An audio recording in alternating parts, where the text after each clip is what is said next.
there, welcome to the kitchen. Today I'm going to teach you how to expertly cook a brisket. First we're going to use olive oil as a binder, put it on there real good on all sides, and we're going to start off with a heaping helping of pepper. What pepper does is put a good bark on top of the meat and also helps absorb that smoke flavor. Then next what I'm going to do is apply John Henry's East Texas brisket rub. This stuff is the bomb. I've used it a lot. It's one of my favorite. So we want to liberally apply this on all sides. And then we want to come in with a light coating of Texas sugar. So what we're going to do is let this sit at ambient temperature for about an hour. Let those juices rise to the top, soften it up a bit, let that absorb in there. And then we're going to treat this like ribs, low and slow. We're going to put this on the grill about 9 o'clock tonight at 200 degrees. Let it cook all night. Then we'll check the temperatures in the morning. Now, this is a 10.5 pounder. The general rule of thumb is that you do about an hour and a half per pound. But you got to remember, time is not the element here. We go by temperature. So once this gets up tomorrow to 165 degrees, we'll wrap it, put it back on the grill, increase the temperature to 250 degrees, and finish it out until it's pro tender at about 205 degrees.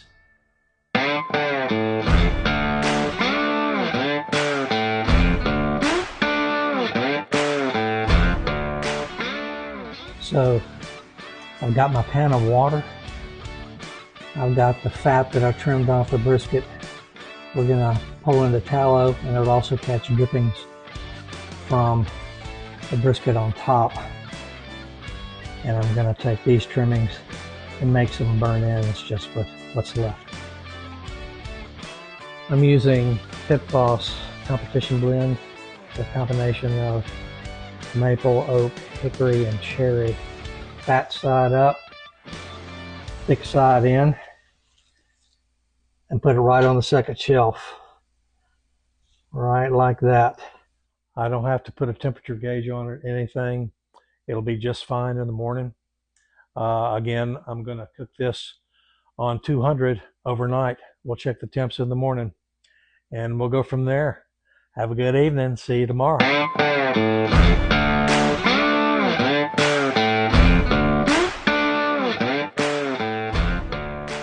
Good morning.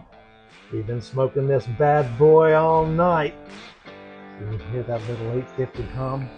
Maybe not with my noise canceling one. I'm not sure. Anyway, we're going to check it, see what's going on. It's 165 degrees exactly. I lucked out with that. So it's time to pull it, wrap it, then we'll put it back on the grill, increase the temperature to 250 degrees, and then we're going to let it sit on the grill until it reaches about 205. Pull it out and let it rest. That's all there is to it.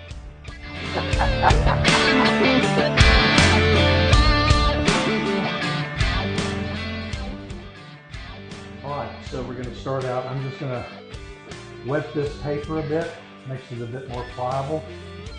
This is just water.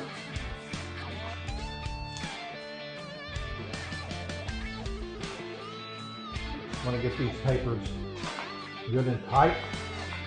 Make it snug as a bug in a rug.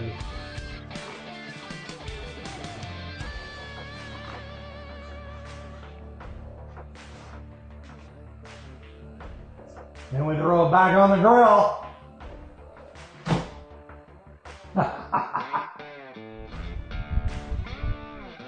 Okay, boys and girls, it's time for the big reveal.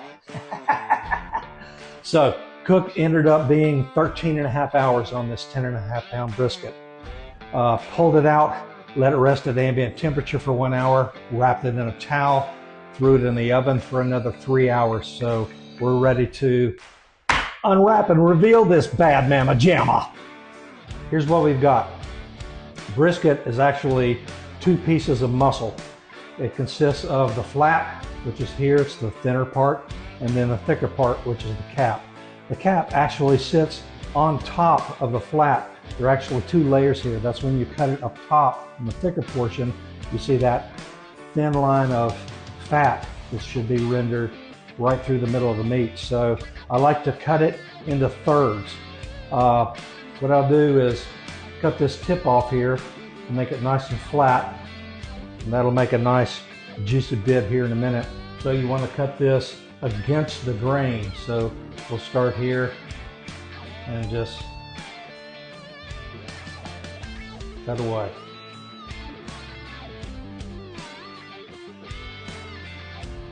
So we got that. And we're going to turn this cap 90 degrees and we're going to cut it in half. This makes the pieces a bit more manageable.